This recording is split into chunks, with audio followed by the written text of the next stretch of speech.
Good afternoon, ladies and gentlemen, and welcome to Sporty's latest webinar on flying with the iPad and your iPad proficiency check. How to use your iPad as your digital copilot in GA airplanes. Brief introduction to me. I've been at Sporty's here since 2000, started as a flight instructor in the early 2000s.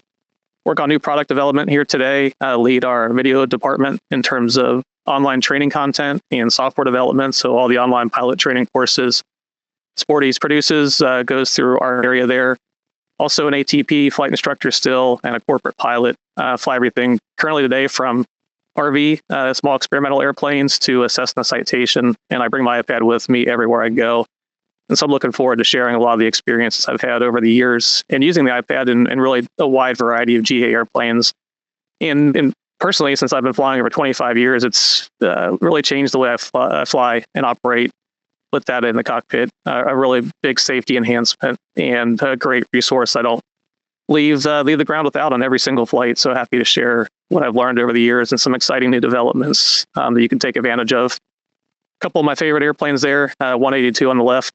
We're flying IFR. My iPad's always right there. In the left-hand quarter, I also like to fly Piper Aztec on longer cross-country trips. And again, iPad's an integral part of that. Even there on the right side with lots of glass cockpit displays and ADS-B weather in the cockpit and Garmin avionics, I still find the iPad on those critical weather decision-making days is an invaluable tool, and it's always right there beside me on every flight. Here's an overview of what we're going to cover. The presentation will run about an hour or so. We'll start off with an iPad legal review. And for many of us, and many here today that have been flying with the iPad for a while, some of these topics may be familiar to you, but consider it an iPad flight review just to brush up on those key topics that maybe you haven't covered in a while, just to get familiar with that. So we'll cover the regulations and current advisory circulars. We'll cover iPad flying strategies, so lessons I've learned over the years in both general aviation and professional aviation, ways to make the most out of the iPad, and standard operating procedures you can use to help out along the way. One of the more recent emphasis items I like to cover with students is how to use the iPad as a digital copilot. So many of us are flying single pilot, whether it's VFR or IFR, but we are the sole pilot in the cockpit, right? So use the iPad to your advantage to keep an eye on you and present information to you along the way, and some tips there. And we'll close up with data link weather, using the iPad with products like Sentry or Stratus and ForeFlight to provide you with those critical decision-making resources, again, whether flying VFR or IFR. And I'll point out today, this is not a ForeFlight webinar, but a lot of the scenarios and examples I'll use are coming from ForeFlight. That's what I personally fly with. And I know a lot of pilots out there are using that. So that's going to be our main focus as the example app as we go about this. I mentioned earlier, iPad Pilot News. If you write one thing down today, this would be it, iPadPilotNews.com. We started publishing this back in 2010 when the iPad first came out, as a way to help pilots with tips and tricks. We were getting a lot of questions early on, Sporties, as flight instructors, as educators, about how to use the iPad. Early on, it was even legal. Can I use this to replace my paper charts? How do I display a sectional chart? Today, it's much more sophisticated, and we've got hundreds and hundreds of articles on here. So every single topic that I cover today likely has an article written on iPad Pilot News. So use that as a resource to go back and explore more information. You can search by keyword to find any article we've written in the past. And we also send a newsletter out several times a month, so check that out as well and sign up to get our latest articles delivered right to your inbox. App tips, videos, all kinds of good stuff there. So must-have resource for any iPad pilot. So let's do a quick review. Current lineup of iPad models. And again, we're in 2024 now, 14 years after the original iPad 1 was introduced in 2010. And was impressive back in 2010 when it first came out. The price was $499 for the very first model. And for a big tablet, color screen, reliable, that was really a unique aspect of that at a great price point, and had Apple's signature reliability. It wasn't the Windows 3.1 or the Windows, blue screen of death concept that many of us were hesitant to bring a laptop or even a tablet into the airplane. But with the Apple products, we felt good about it. And developers started creating aviation apps very early on. So here we are 14 years later, the latest generation products can get a little more expensive. On the far left-hand side is the iPad Pro models. These have Apple's latest M4 processor, which is way overkill for any application in the airplane. But it's a powerful tablet, especially for those doing video production, media production, that kind of thing. It really can keep up as if it were a laptop. Starts at $799, and so my recommendation there is probably not the best suit and fit for the cockpit unless you really do need that extra horsepower. You're paying a lot of premium price there for capabilities that really won't play out in the airplane. In the middle of the range is the iPad Air. That also is the 11-inch and 13-inch size. And the 11-inch is really the sweet spot. That's what I call the standard size iPad, what most people see or think of when they think of a standard iPad. And that has the Apple M2 chip, very again capable processor, starts at $599. And then on the third row, we have the iPad, the original. It's called just the iPad now, but it's the 10th generation. So it's the modern version of the original. Starts at $349. So if you're really on a budget and just want to get started for the bare minimum, that's really a good place to go. Has the A14 processor. The details of the processor really don't matter. Again, if you're running ForeFlight, you're probably not going to tell a difference in speed or capabilities in any of these models, but just for reference there and what they include. And then the iPad mini, which we'll talk about here briefly, was just updated last month. It's on the 7th generation now. Now it's going to look almost, well, it does look identical to the model it replaces the 6th generation iPad mini. Of note, though, it starts out at 128 gigabytes now and at a $499 price point. And what's notable about that is 128 gigabytes is really more than anybody needs, or really in terms of space. So you probably don't need to upgrade. So if you are looking to get into an iPad mini, a newer model, $499, that's a great deal. If you want the larger screen, the 11-inch model, I would recommend that second position there, the iPad Air, which starts at $599. Those are kind of sweet spot, I think, for the 11-inch or the 8-inch size. Yeah, those two models there isolated on the screen. So the iPad mini, the latest version that came out, again, if you look at it compared to the previous version, you're probably not going to be able to tell the difference, which I think is a good thing, actually.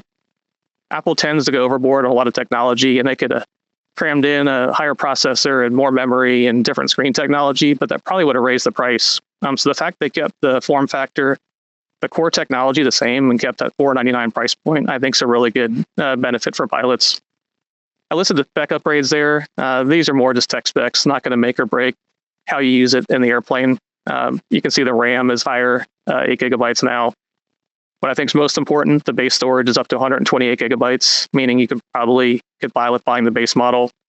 There's some camera improvements, some Wi-Fi improvements. For those that like the Apple Pencil, that supports the latest version of that. I know a lot of pilots like to use the Apple Pencil in the airplane for clearances or that kind of thing. So it does support that unit. No matter which iPad you buy, you're going to have to make a decision early on, and you can't change this later. And you're going to find that Apple offers two models, essentially. That is cellular data, which means you have the ability to connect to Verizon or AT&T or T-Mobile anywhere that you have cell phone coverage. So if you want to have connectivity just about anywhere on the ground, you can pay that premium to get that unit. It's about $129 upgrade. A lot of pilots will still do that because of one important fact, in that the cellular model data or iPad includes a GPS integrated into the iPad itself, unrelated to the actual cellular data chip, but it does include that GPS capability, which means you can have navigation data built right into the iPad in the airplane to track your position in your app like ForeFlight or Garmin Pilot without the need for an optional accessory. So my personal preference, any iPad I buy these days, I go ahead and upgrade to get that GPS chip included, even though I have no intention of ever activating the cell data feature from AT&T or Verizon. So small price to pay, even though, again, I fly with airplanes that have satellite weather and the integrated GPS in the panel. Fly with the Sentry product, which I'll talk about later, which also has GPS. I like the peace of mind knowing that my iPad also has a backup GPS, has that backup navigation capability. And again, you got to choose this early on, so it's not something you can upgrade to later after you buy your iPad. Okay, let's talk about some iPad best practices. So GA in 2010, we were really the early adopters of the iPad. Pilots flying Cessna, Beech, Piper aircraft. We could buy this product early on, download ForeFlight or Garmin Pilot, even the earlier versions, and start replacing our paper charts right away. There was some FAA advisory circulars, which we'll cover here shortly, but the pilot community started talking and said, hey, this works out really well. This is a good, suitable replacement. It's reliable. It's easy to read in the cockpit. It has great battery life, and it solves the problem of carrying these big flight bags full of paper charts, especially for IFR pilots who are used to carrying around lots of TPP book and approach chart book on the longer flights. Wasn't long after the airlines and the corporate world caught wind of this, and they were starting to use electronic flight bags also in the Boeing and the Airbus airplanes.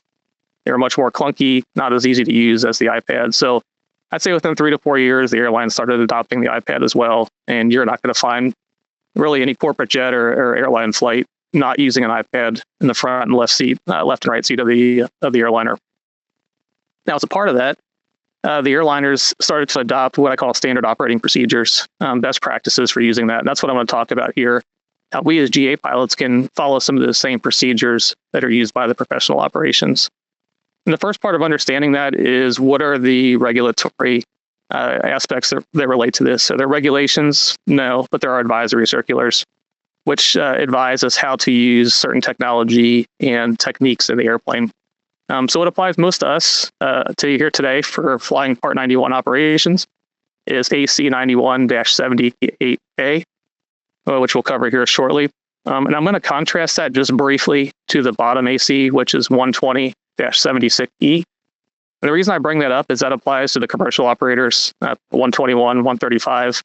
And just like you'd expect in anything related to corporate or professional aviation, there's a lot more rules, a lot more procedures that have to be developed for the professional operators. And I bring that up because there are sometimes misconceptions that the items in that 120 advisory circular apply to GA, and that's not true. So what we need to focus on is the top one there, 91-78A.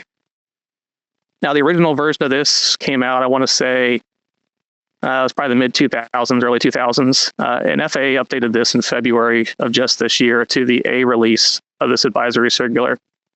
Not a lot of big changes, a lot of terminology updates, modernization for something that was about 15 years old. But it refers to the iPad or any product we bring in the cockpit, whether it's your iPhone, a laptop, Android tablet, as a portable electronic flight bag, or EFB. And so you'll hear the term EFB used quite a bit in the iPad world. It's kind of the official technical term for the device. They do point out a couple key things here that I think are important. So they say that the product must display the functional equivalent of paper reference. That would make sense. So if we're going to get rid of sectional charts or IFR and route charts or approach charts, physical paper version, the iPad needs software to display that. And that's where we use an app like ForeFlight or Garmin Pilot that brings all that software and resources into a nice, convenient app with a nice interface for pilots to reference in the airplane. Another key point, the aviation data must be current and verified by the pilot. So again, we, the PIC, are self-certifying, just as we would if it were a paper resource, that the app is current, the aviation data is current, et cetera, for the flight. And most importantly, there's no FAA approval required. So again, we, the PIC, are determining it is suitable for flight, determining that the content is suitable, the databases, et cetera, to use in the airplane. And I point that out again because the other advisory circular that applies to the corporate world and the on-demand charter and the scheduled airline service does require FAA approval. So there is a little bit of a difference there in those two operations.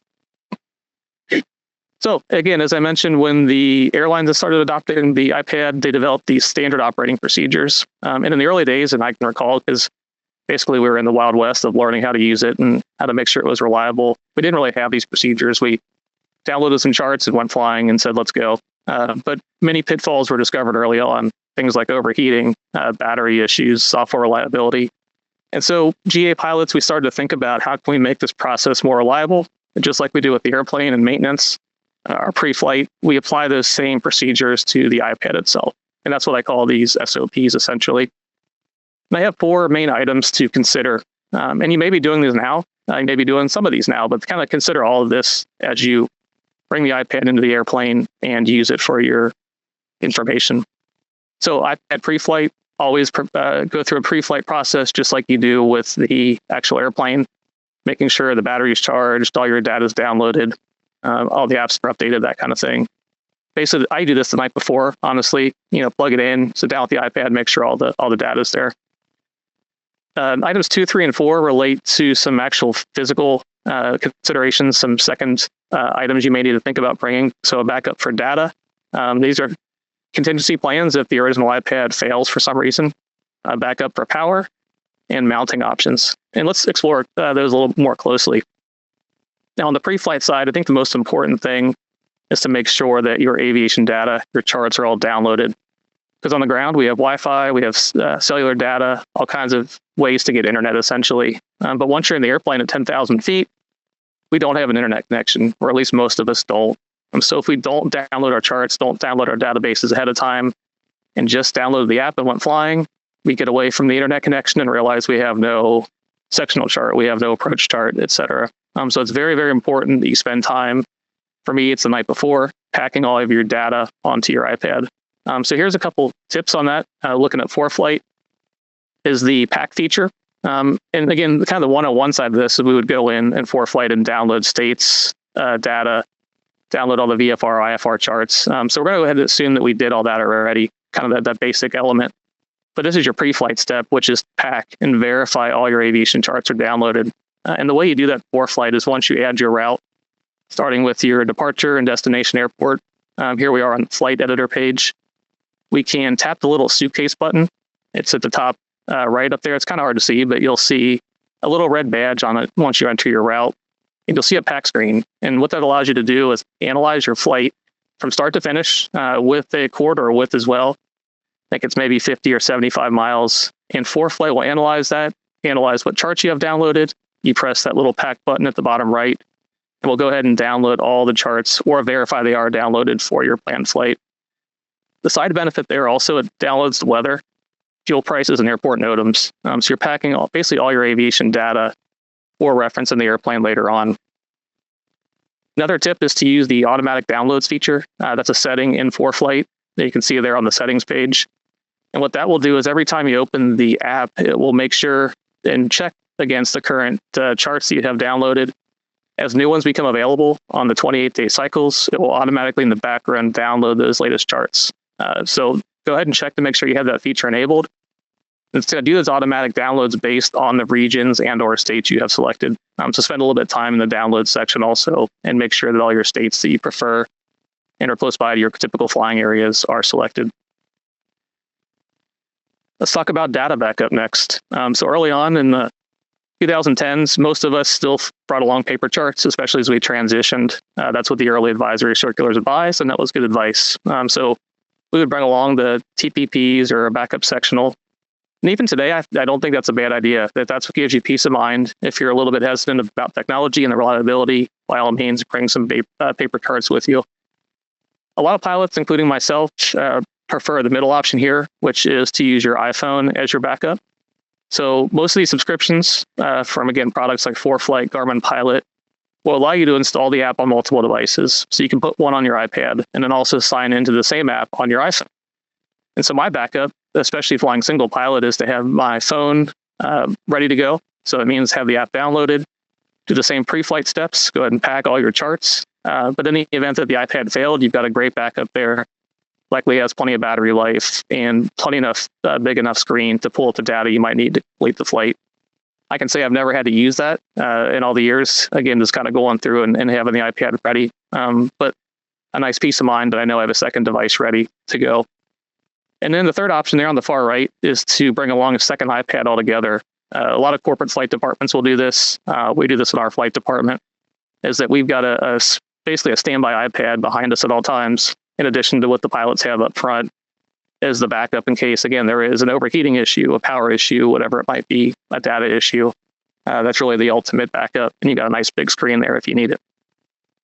Now, when it comes time to power, the battery in the iPad, again, was pretty impressive when it was first released and still is today. So if you watch a commercial on TV, you'll see Apple claiming a 10-hour or really more than 10-hour battery life. And it absolutely does. If you're reading the paper, reading the news, internet, watching a video, playing games, you're going to get a good 10 hours out of it. But the second we bring it in the airplane and connect it to a GPS source, and we use it for navigation, position data, et cetera, you're likely going to be in the 3 to 4 hour range. So 4 hours on a brand new device. If your iPad's 2, 3, 4 years old, you might be down in that 3 hour range. And a lot of that time, that depends too on what your screen resolution, your screen brightness is set to. If you're full bright, again, you're going to be in the lower part of that range there. If you can dim your screen, if you have the means in your airplane and can still read it, you might get 4 to 5 hours. So But let's say 3 to 4 hours is our back time, which probably equates to the longest cross country we're going to fly. But because of that, we still got to think about backup power or keeping it powered in the airplane while we're flying with it, because we don't want to push the rate to 5-10% as we're landing. So what are your options there? Let's start in the middle, which is the cigarette lighter adapter. You've got a 12 or 24 volt output in your airplane. One of these inexpensive cigarette lighter to USB ports works really, really well. Get one of these for less than probably $30 or so. And everything you're going to see here, we do carry sporties.com, so check that out. A lot of these products we actually designed ourselves because we didn't like the aftermarket options outside of aviation. So we wanted to provide pilots with the best accessories and things that we would use in our airplanes to make sure they all work reliably. And that's where that middle one there is pretty slick, actually, because it has a USB-C port, USB-A port, but also a digital readout that will show you the health of your electrical system in the airplane. And so in this case, you can see it showing a 12.3, showing the current voltage of the airplane. So if you're in a typical 12 to 14 volts airplane, alternators running, you're going to see 14.0 there for a healthy system. Or the new modern 28 volt systems, you're going to see 28 volts there. But if your charging system fails or have an issue and it drops down to 24, 25, you got a nice readout there. It'll also give you a red light to get your attention. So it's kind of a backup electrical monitoring as well, in addition to providing USB power. The left-hand option is also a great one, kind of a good middle of the road. And I take one of these with me everywhere I go, not just an airplane, but just as backup power, which is a backup battery. And these have gotten really, really good at providing a lot of power in a very compact design with USB-C ports, USB-A ports, 10 to 20,000 milliamp hours. They're really about the size of your phone. So a great resource to bring in the airplane to be able to plug your devices in, whether it's your iPhone, iPad, or maybe it's your family's devices as well, if you need to supply some power. These batteries, as I'll show you here in a minute, less than $80 for even the biggest one.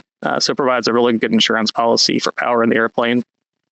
And if you're fortunate to have your own airplane and can install your own systems, highly recommend considering a USB port. You can do a USB-A or USB-C, and that way you've always got power tied right to your electrical system. And these are very inexpensive now. Garmin makes some really high quality products, as well as Apario to install on your panel. When it comes time to the battery, a couple options there. On the left is the 20,000 milliamp hour battery. That's I call our big one, even though the size is relatively compact and slim. Fits really nicely in a flight bag, but has 3 USB-A ports, a USB-C port, a micro port, and a mini. So really good options there for really powering any device you have, whether it's a GoPro, ADS-B accessory, iPad, or iPhone. Again, we made these intentionally because we had some other bigger brick designs early on, and they just weren't a good fit in our flight bag. So we designed a slimmer version that fits right in there. And I personally take this in my backpack with me all the time. Anywhere I travel, anywhere I'm out, I always have this ready to go as a backup power system. And of course, transfers to my flight bag very easily. The one on the right is a little bit smaller. Unique feature here is it has the MagSafe charging. So it's a 10,000 milliamp hour battery, but you could put your iPhone right on top of it for wireless charging. So you could charge your iPad via the included USB-C cable, or just magnetically, wirelessly attach your iPhone. So kind of a slick feature there to have a dual purpose. Again, a slim design, great for travel inside and outside the airplane. Now, when it comes time to charging your iPad at home, consider these fast charging options. So think back early on, iPads took a long time to charge.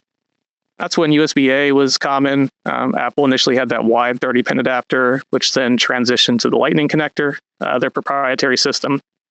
The good news today is Apple's switching all to USB-C, which is great because that's really what any device manufactured today includes. Again, GoPros, ADS-B accessories, portable internet providers, etc. They're all using USB-C. So we can start to slim down the amount of cables in our bag, which is nice because in the 5-10 years ago, everything had a different USB cable, even though U was supposed to be universal. Never really worked out that way. But the good news today, USB-C is really the main option that we're seeing. And consider some of the fast charging accessories you can get. So basically, a fast charger is measured in terms of watts. That's how we're going to think about a lot of these devices. You're going to see them advertised that way. So look for a charger with at least 20 to 30 watts. The newer iPads come with that, with the USB-C. As you can see there in the picture, it's a 20-watt accessory. You can again do USB-A to USB-C, which can do fast charging also, but my preference and recommendation is just to try to stick only with USB-C on both ends if you can. That's how you're going to get the most optimal performance in charging. And a relatively standard capacity and performance there is to be able to charge your iPad or your iPhone that's completely dead up to 50% in 30 minutes. So that's a really helpful tool if your iPad or iPhone does get low at home or in the airplane if you have the fast charging capability. Of course, when we charge, batteries get hot, so they can't continue that rate of charging beyond the 50% point, but it's going to get you up to where you need to be able to continue using the device. Also consider a smart charging cable. We started carrying these a couple of years ago, which have a little LED display on the cable itself to make sure you're getting that full performance out of it, the full wattage. It's a good way to test your charger, test your cable itself, and make sure you're really charging as efficiently as possible. And it's a good readout there to be able to keep an eye on that. We also developed this power adapter, which is a 65 watts of total power. Again, you're going to see that term watts used to help measure the output. This one here is nice because it has two USB-C ports, plugs into the wall, 110 volts, also a USB-A port, but it has a digital readout again, so you can measure and quantify your charging rate to really make sure you're getting the maximum efficiency. And what I like about this one too is I take it with me because it'll charge your laptop as well. 65 watts will charge the laptop very, very quickly. So eliminates that need to carry all these extra charging plugs around and big adapters. You can get by with just this one little slim adapter and a couple of USB-C cables and keep all your products charged very quickly. Now, if you have an older iPad and maybe it's not holding a charge as long as you want, or you got a feeling something's draining your battery, here's a tip to go into your settings on your iPad, and there's a battery section there, as you can see on the left. And if you can't find a setting, and it can get tricky sometimes with actually iOS 18, the latest software update, Apple rearranged some things. But go to the top there and find the battery section. And you can see an analysis of which apps and processes use the most amount of battery power over different intervals, either 24 hours or 7 to 10 days, essentially. And I'll use this every once in a while. You might find an app that's running in the background that's making lots of data calls behind the scenes that you don't need. And you can see also whether the app was on the screen or running in the background. So definitely a very useful tool, again, especially for those that have an older device, to keep an eye on what apps are being used. You can change your settings then, maybe some of the background app settings, maybe delete the app altogether if you don't need it, but a great way to see what might be consuming your battery so that it's always running as efficiently as possible when you get it in the airplane. Now, a common complaint from 2010 to today, the iPads are still affected really equally about this, is an overheat situation. And it's not going to be necessarily the iPad in a hot cockpit or a hot day. It's going to be direct sunlight hitting the screen. And what's going to happen, that iPad acts just like basically an absorption device that just pulls in the radiation and the heat from the sun. And if you're not paying attention, whether you set the iPad on your glare shield after landing, or maybe it's on your lap and there's sunlight coming in through the side, you can't really tell until it's too late. If the iPad gets too warm, it goes into a thermal protection mode, and you'll see that screen there with a temperature warning that says it needs to cool down before you can use it. And if I did list one thing, and it's really happened to me several times, and talked to most iPad pilots who have flown a while, probably happened to them at some point, whether in the airplane or just out using the product, maybe at the pool or outside or any kind of reading or anything. But when it does get too hot, it goes in that thermal protection mode to protect the internal battery. We don't want to cause a fire. And so basically at that point, the iPad shuts down and becomes unusable. And your only fix at that point is to get it out of the sunlight, get it into a cooler spot, put it under some airflow to cool it off. If you're in that situation or in a really warm climate with a bubble canopy maybe, or a low-wing airplane where you have a lot more light coming through, consider the X-Knot cooling case. And what this is a powered case with fans that direct air over the back and out the back of the case itself, kind of like a heat sink, pulling the hot air away from the device and can cool it off. So if you're in a situation like that, definitely a good product. And a lot of pilots who fly in those environments really swear by these to be able to keep their iPad operating in those warmer climates. Another issue, pretty uncommon, but you do hear about them every once in a while on an airline flight or on other transportation systems, is the risk of a runaway fire due to overheat of the lithium polymer ion battery. And what can happen here if that does catch fire, it's a very dangerous situation, especially in the confined area of the cockpit in the airplane. And so instead of spending the time and trying to douse the fire with any fire suppression, a great backup plan is to carry one of these fire containment bags as an insurance policy. And if in the unlikely event, one of your devices, whether it's yours, your co-pilot's, family member with a device with a rechargeable battery, something happens, you have this basically bag that can contain the fire, close it up, and get rid of the oxygen essentially that's feeding the fire and keep it from burning and causing damage in the airplane. So a lot of corporate departments make these mandatory to bring on board, airlines as well, for their compliance rules. But something we as GA pilots might want to consider as well, just to have the extra peace of mind that if that does unlikely event happen, you've got a way to put that fire out and contain the device.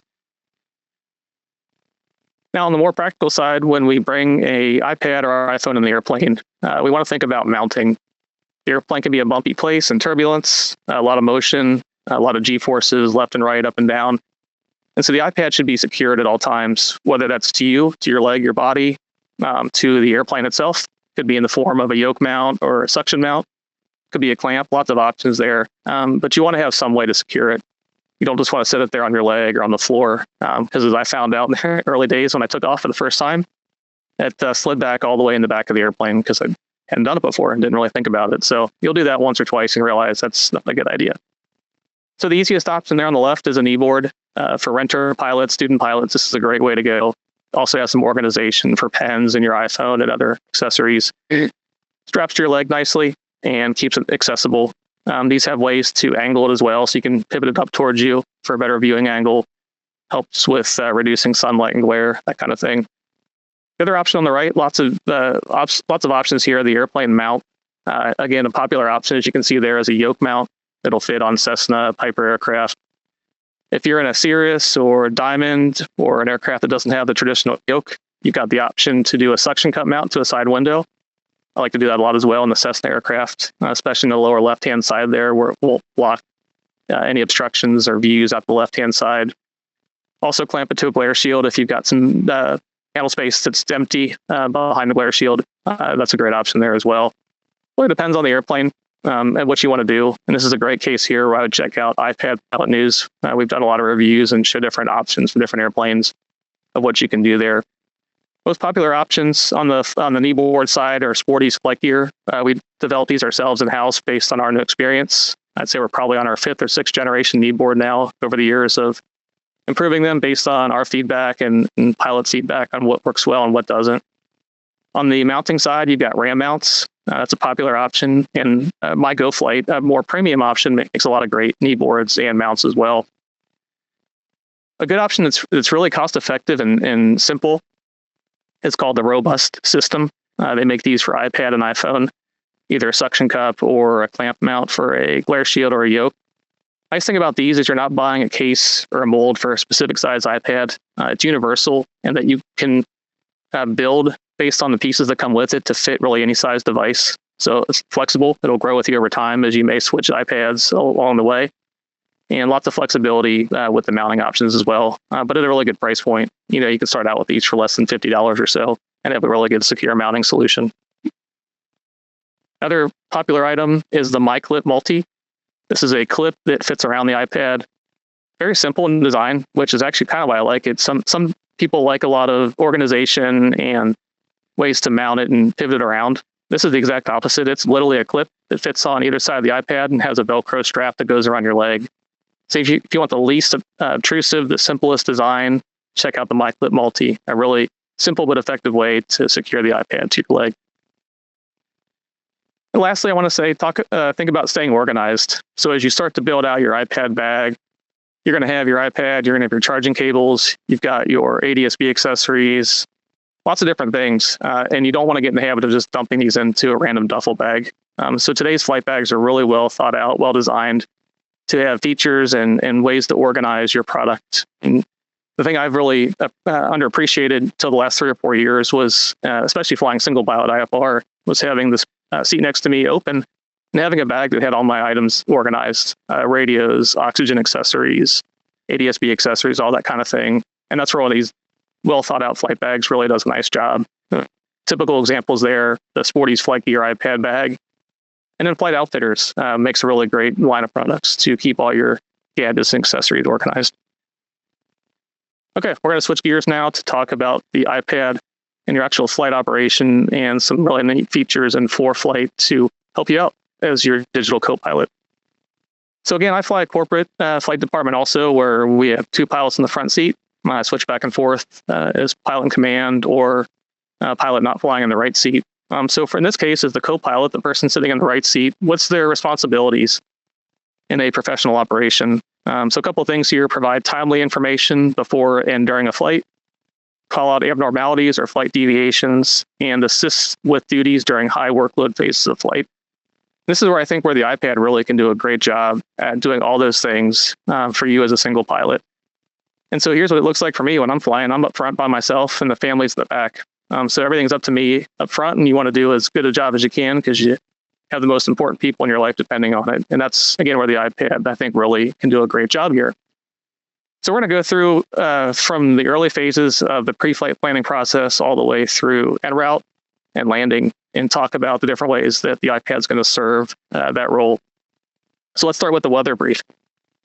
Not to bore you, but here's another advisory circular, but it's actually a really good one, AC 91-92. This came out in 2021. Subject is the pilot's guide to a pre-flight briefing.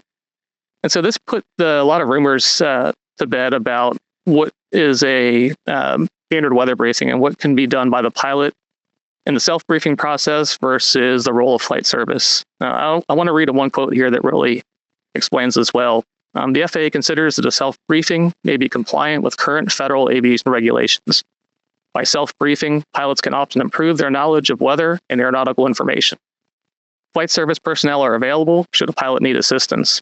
And so you can go on and read this, but the point of it is FAA encourages pilots to get a self-weather briefing, to use their EFB, their iPad, online resources to brief the weather. Flight service is not the only option. It's there if you need it, and by all means, you should call or reference the website if you'd like. But if you want to do your pre-flight weather briefing all in ForeFlight, that's perfectly okay. And this advisory circular lists a lot of really good advice and step-by-step tips on how to develop that briefing as you go about that. So again, as a flight instructor, some advisory circulars are tough to read. They're confusing.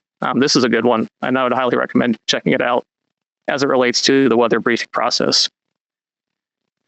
Now, for those new, ForeFlight offers a weather briefing option in the app. So when you create a flight in the flight section, you enter your departure point, your destination, your flight times, altitudes. There's a weather briefings option there, and this will present that to you in a graphical format, as you can see on the screen here, in the same flow that flight service would provide that weather briefing to you. It's a great way to go about and get comfortable using an EFB or an app to provide all those weather resources. And as you can see on the right-hand side, it shows a standard briefing.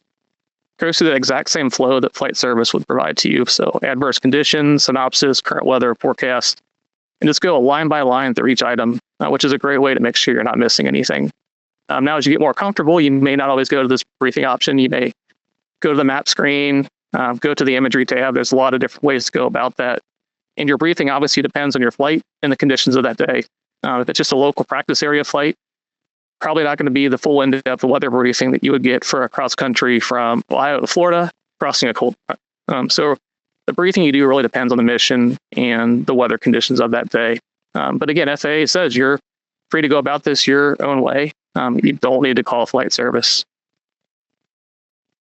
Another valuable tip here, especially for IFR pilots, and a big challenge, especially as you fly between busy airports in different parts of the country where you don't know the standard flows, the standard departure and arrival procedures, is to use this ATC cleared routing function.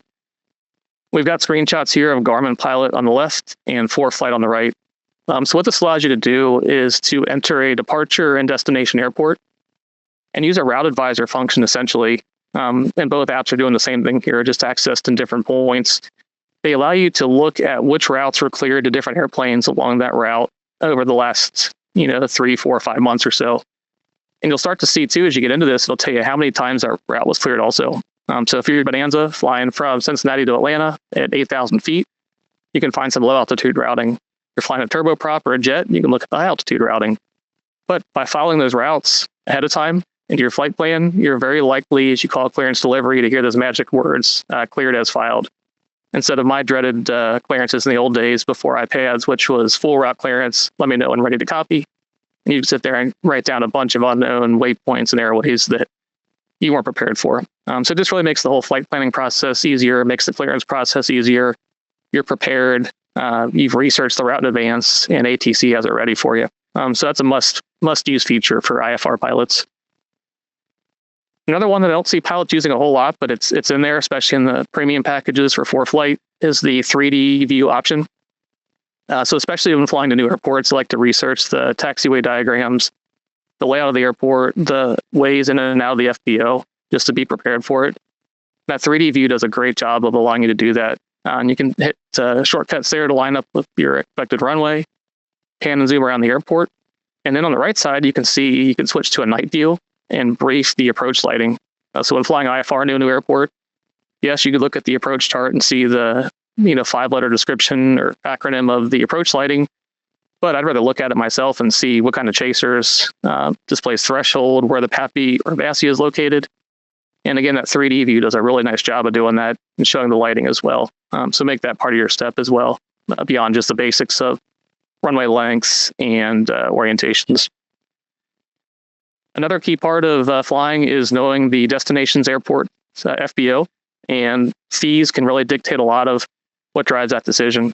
And so I still like to call an FBO before I go just to get familiar. But in those early phases, if I'm going to a new airport, you can go into Garmin Pilot or ForeFlight there, select an FBO, and look at their fees. Things like ramp space, tie down, if you need extra power, that kind of thing, to learn more about it and help do that research ahead of time. And a key part here that I don't have a screenshot of that I found really, really useful, read the comments also. A lot of times going to a new airport, you can get a feel for customer service. FBOA, they only treat the jets well. They put me half a mile away on tie-down parking because I was a piston airplane. Whereas FBOB, they say, hey, they treat everybody really well. Close-up parking, they parked me right by the front door, had ice water ready. And you might compare that with the fee information and really make a good decision about which FBO to go to. So use that information and community feedback as you evaluate your airport and your FBO when planning a flight. Here's a new one for ForeFlight pilots that have the Performance Plus plan. This is probably in the last couple of months they added this feature, graphical weight and balance. It allows you on the right-hand side, you can see there, to do a visual representation of loading the airplane, loading where the pilots are, loading baggage, passengers, that kind of thing. One thing that's unique about this feature is it's not going to show up by default. You actually have to go into the foreflight.com web interface and set up your aircraft profile. You can see there we've selected one of our airplanes, and there's a small button that says Add W&B Profile. And you can go ahead and configure the arrangement of your seats, baggage areas, etc. Best practice here is to go on again on the iPad Pilot News. We wrote an article about how this works. But once you do that, and once you create that setup, you'll see that graphical depiction in your actual ForeFlight app then, where you can just tap around on the graphical view of your airplane layout to perform a weight and balance. Okay, when it comes to pre-flight, NOTAMs are a big part of every single flight. Again, this is one you want to hit whether you're doing a local flight just at your airport around the pattern or flying along cross country. But as we all know, NOTAMs and the NOTAM system isn't really the best. The NOTAM websites challenge to use. You're going to see a lot of extraneous NOTAMs that don't matter. And in the mix of all that, you might find one of a closed runway, and it's just not a good way to present that data. So what ForeFlight does, they put the really important NOTAMs right out in front in places that you're going to look. So here we're looking at the airport diagram, and you can see it says there are 16 NOTAMs for this airport. And basically, it's going to highlight the really important ones, again, like taxiway closures or runway closures. So even if you're not, I say you shouldn't, but if you didn't do your full weather briefing, but you happen to look at the airport diagram, you're very likely to catch important runway or airport status information. Same thing goes for when you actually tap on an airport in ForeFlight. If a runway is closed, you'll see that red banner there on the airport screen on the left-hand side. And then on the right side there, well, on the airport's page itself, again, a big red banner to show you when an airport is closed. So very important information, things you're probably looking at in ForeFlight all the time to get your attention that something's going on. For IFR pilots, we have to consider an alternate airport legally when the weather is low at the destination. And when you're going through the flight section, here we're looking at a flight, looks like out in California area. We can click on the alternate airport to load this alternate airport advisor view. And what this will do is look at the weather at the arrival time for your planned flight and show you the weather for nearby airports and include the forecast for the time of arrival. It'll include the distance and fuel to get there, as well as the approaches available. So it's kind of a good graphical interface to begin that journey of helping to decide the alternate airport as you begin your flight planning. Another resource outside of the basics of the METAR and the TAF and the winds aloft, for the big airports, the Class C and B airports, today have digital ATIS. If you're on one of the more advanced ForeFlight packages, you're going to see the actual transcription of the current ATIS in the airport section. So here we are on the weather tab for Nashville. You see your traditional METAR and TAF there, but in between is the D ATIS. And sometimes there'll be an arrival ATIS and a departure ATIS. But a great way as you're planning a trip, and if you're going to one of these bigger airports, to get a feel for what runways are in use, what approaches are in use. So that way when you actually call up on the frequency, when you're 100 miles out, you have a pretty good feel for what to expect in advance. It allows you to start planning way in advance what the avionics need to be set up for the approach thing. Here's another one to do when you have some time in your armchair flying at home, which is ForeFlight's Glide Advisor. So the worst time to think about where am I going to go if the engine quits or we have a reduction in power is in flight. So preparation here is key, and ForeFlight can do a lot, but you got to take a couple steps ahead of time to get ready for that. And that involves setting up the Glide Advisor feature. So in ForeFlight, if you go to your settings, as you can see on the left-hand side there on the map screen, and you'll see the Glide Advisor switch. Go ahead and turn that on. And you want to go ahead and configure the best glide speed and glide ratio for the airplanes you fly most often. So in this case, we have a 172 selected, 65 knot best glide speed, approximately 9:1 glide ratio. And what that will do, and I do this on every flight flying a single engine airplane, there's a Glide Advisor layer that will display on the main map. That's that turquoise kind of outline there. Looks like in this example, we're out on the Front Range in Colorado, out near Denver. But they'll show you basically based on your current altitude, glide profile, and even if you have ADS-B weather with winds aloft data, it'll factor that in to show you where you can glide the airplane from your current position if the engine were to quit.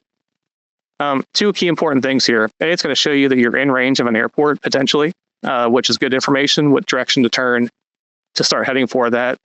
Or it's going to provide information that tells you there's no airports in range. So you better start looking at plan B and C, looking for highways or fields, that kind of thing. But again, you got to take the time ahead of time to set this up, configure it for your airplane, and then make sure to leave this layer on also. That's in my opinion, at least when you're flying cross countries in a single engine airplane. So you always have kind of that what if information always present. Next, we're going to dive in to what I call one of the most important features as a digital copilot, and that's the ability for ForeFlight to provide alerts. This started as a very basic feature early on, and they really built this out over the years to provide many, many different types of alerts, ranging from routine advisories to very important timely emergency alerts that can really get your attention along the way. Now, before going on, I'll point out these alerts are typically a visual alert on the ForeFlight screen on your iPad, and they also include audio alerts. And as you can imagine, if the audio alert plays through your iPad speaker while your 100 decibel engine is roaring at 10,000 feet, probably not going to hear that alert coming across the iPad speaker. But fortunately, many of us are flying with headsets that have Bluetooth capability. So I highly advise that you connect your iPad via Bluetooth to your headset. And that way, in addition to maybe streaming music or any kind of other audio features, when ForeFlight does provide an alert, you're going to get that right in your headset and get your attention. Because as many know, we're not staring at our iPads during flights. We're looking out the window, looking at the panel, doing other things. So if you get one of these alerts to your headset, it's going to cause you to look down and assess the situation. So I categorize these in different ways. First ones, we're going to call just these helpful callouts based on flight context, where you're located, what you're doing. On the far left is the nearest altimeter setting for those flying in the flight levels as we descend through flight level 180 and below 18,000 feet. Need to set the altimeter to the nearest altimeter setting. ForeFlight will automatically display that on the screen when flying with an ADS-B weather receiver. Next one is the destination ATIS or AWOS frequency. So as you approach the destination airport, you're going to get a visual depiction of what that weather frequency is. Get you to go ahead and tune that in and start thinking about the destination weather at your airport.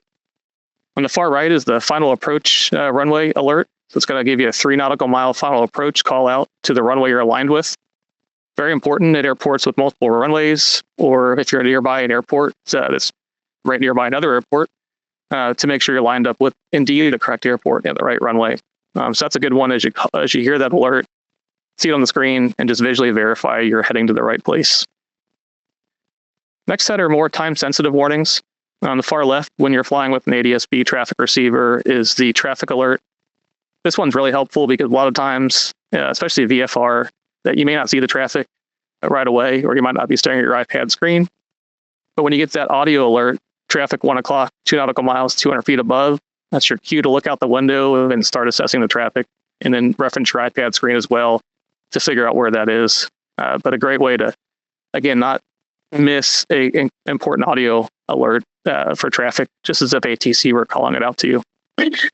Your iPad can display TFRs, whether you stored them in advance using the pack feature during your weather briefing, or again, if ADS-B will provide a TFR update as well in flight.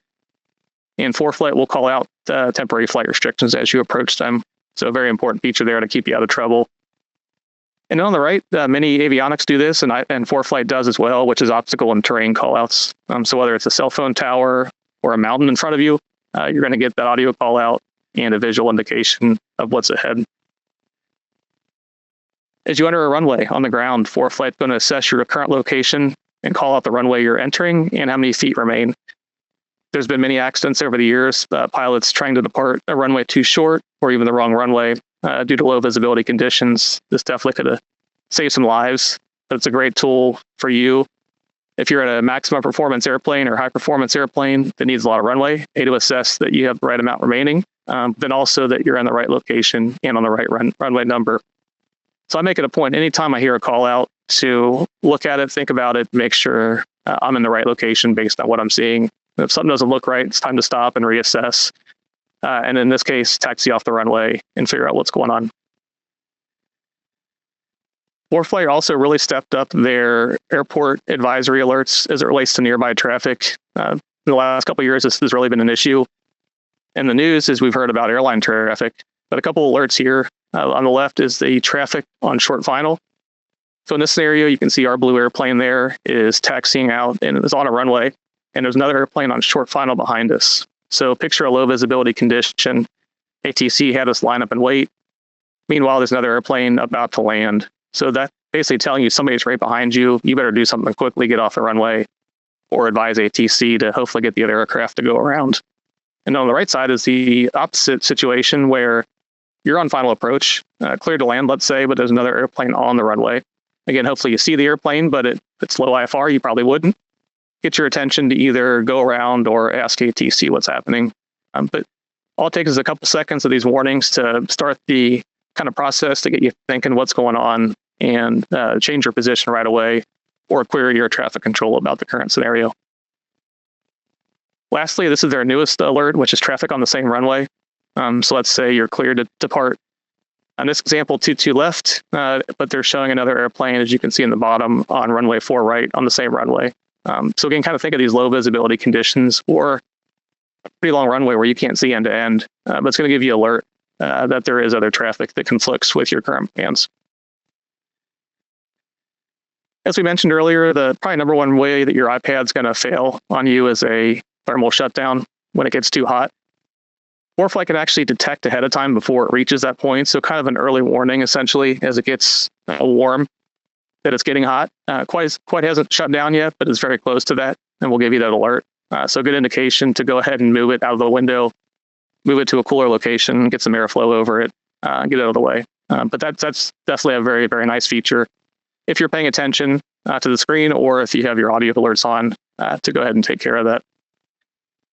For those flying with the Sentry line of ADS-B receivers, they do have a carbon monoxide detector.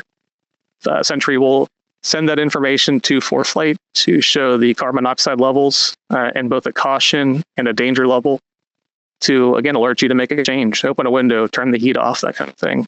So great way to use a Sentry beyond just ADS-B traffic and weather and GPS. Maybe we'll talk about some Sentry tip coming up here shortly. Here's a good one, especially when flying near busier airspace with big traffic, larger air traffic. It's a wake turbulence alert. So in this case, we're flying behind a large airplane that ForeFlight detects as putting off wake turbulence. Basically going to show us where we're going to enter into their wake turbulence zone, assuming that the vortices are descending. In this case, you're going to see we're going to intersect kind of the red danger zone. It gives you that alert there that that's not good. Obviously, this is a very timely alert. Hopefully, we got advice by ATC. You would see an alert on the screen also prompting you to make a change, right? The whole goal of this is to get your attention, assess the situation, climb, descend, make a turn, whatever it might be, or just be ready for a rough ride at this point if we're too late in hitting that danger spot.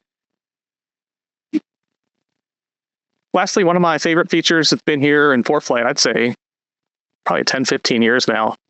And this is after you land. When it's a very busy flight, you land at a busy airport and you slow to a slow taxi speed and you start to look for the nearest taxiway. And maybe you forgot, maybe you're busy.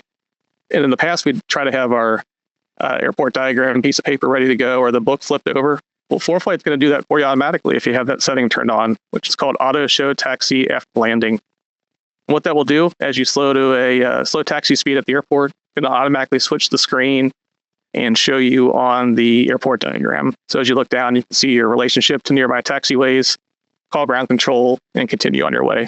So again, kind of serving that role again as a digital co-pilot, presenting the information you need at the right time to reduce your workload. All right, I know we've mentioned about an hour. We're going to go about another probably 5-10 minutes here and wrap up with some weather topics. In my opinion, one of the biggest safety enhancements of the iPad is attaching it to a portable weather receiver, whether it's ADS-B or Sirius XM.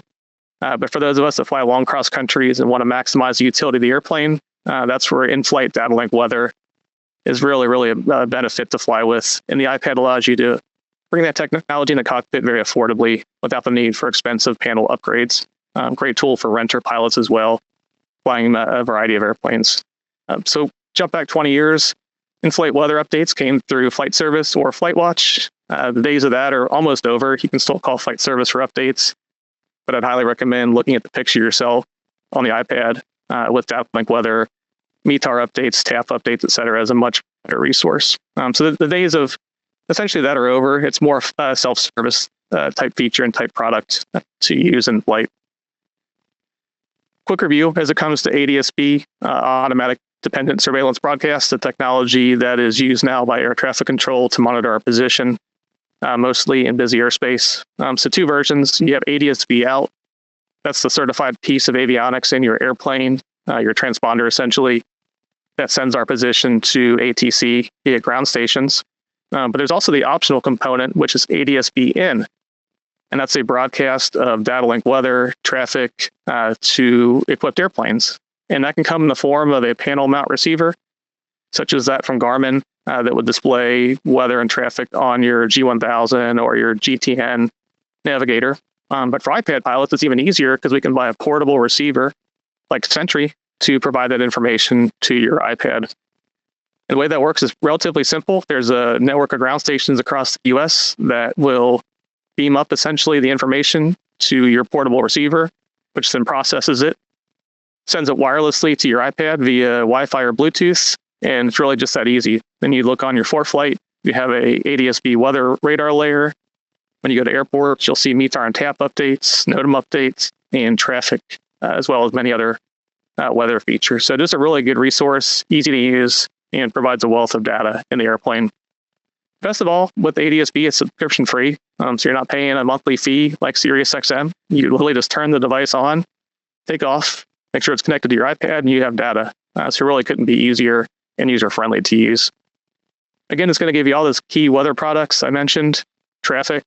The devices are battery operated, so 12 to 18-hour battery life, much longer than your iPad. Wireless, so they're going to transmit the data it receives wirelessly to your iPad.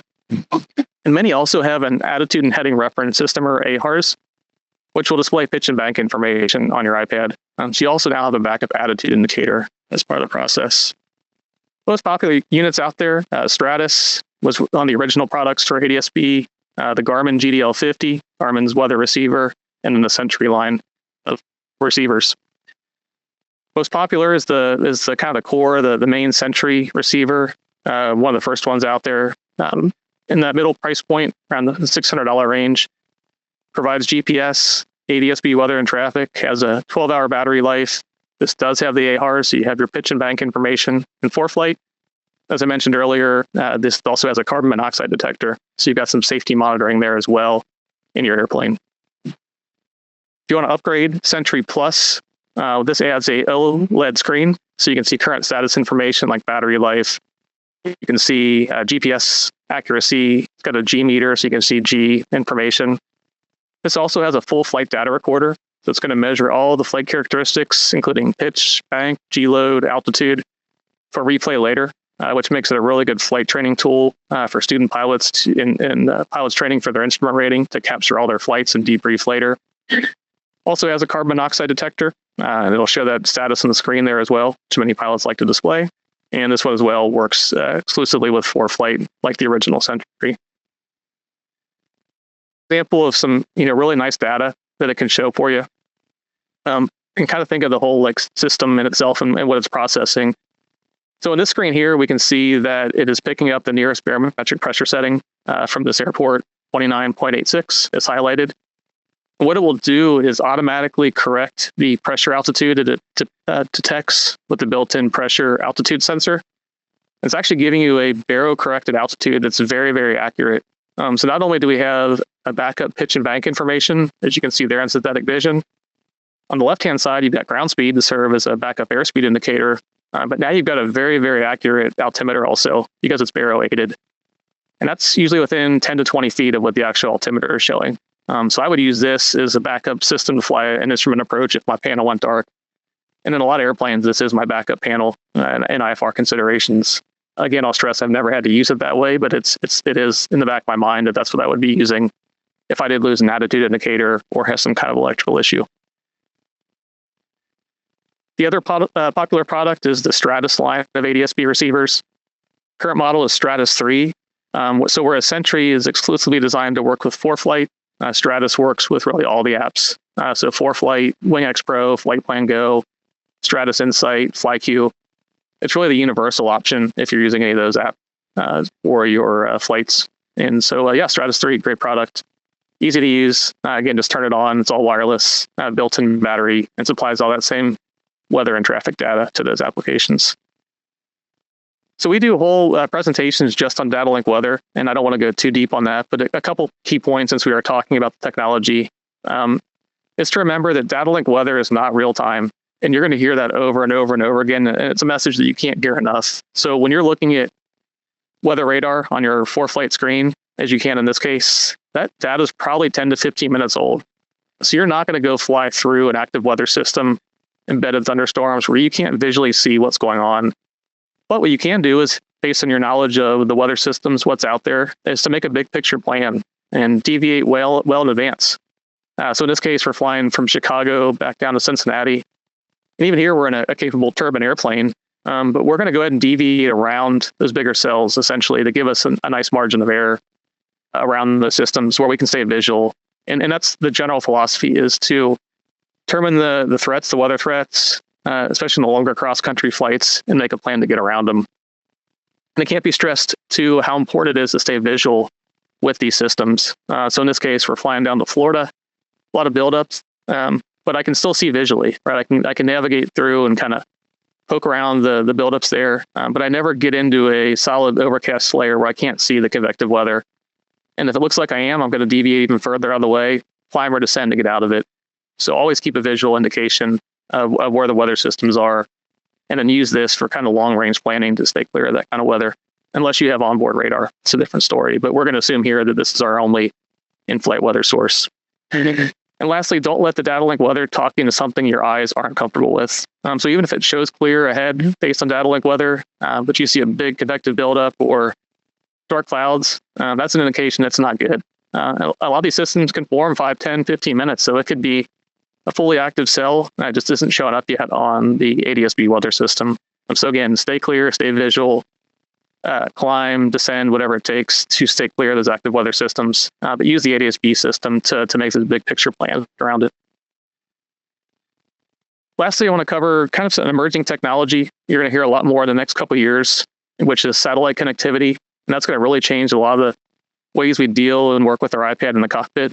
And we're starting to see that now. So the iPad 14, 15, and 16 models includes a satellite antenna.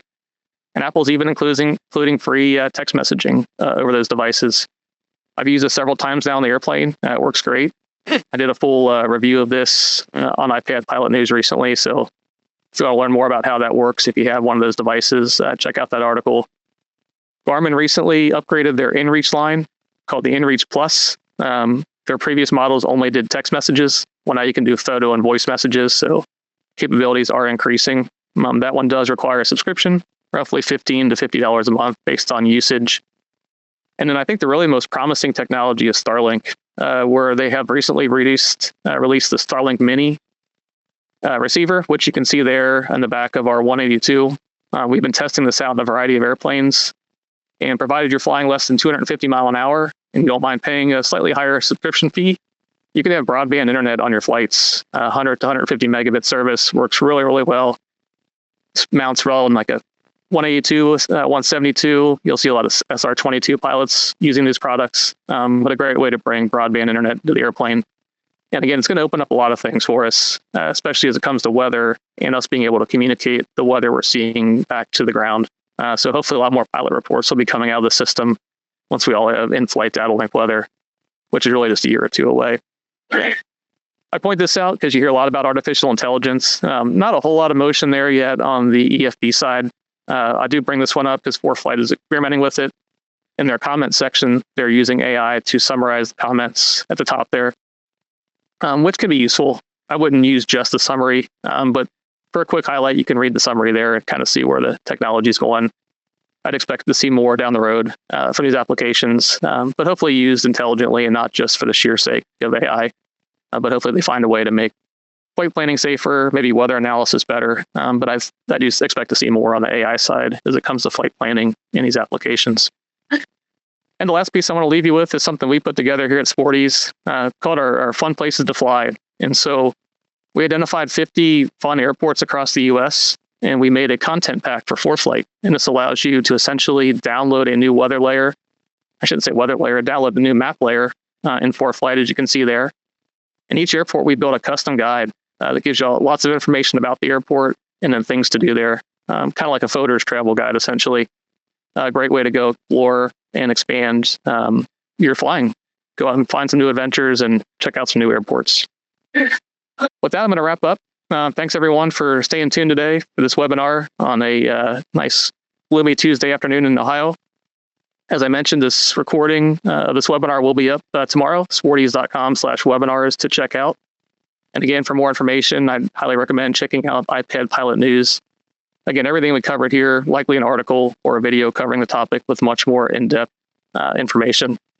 And I want to thank Jeremy here for providing some help for everyone in the questions. I know he's been busy answering lots of questions and appreciate all the feedback to Jeremy and Jeremy for taking care of those. With that, we'll wrap up. Check back at sportys.com/webinars for future presentations and have a good afternoon. Thank you.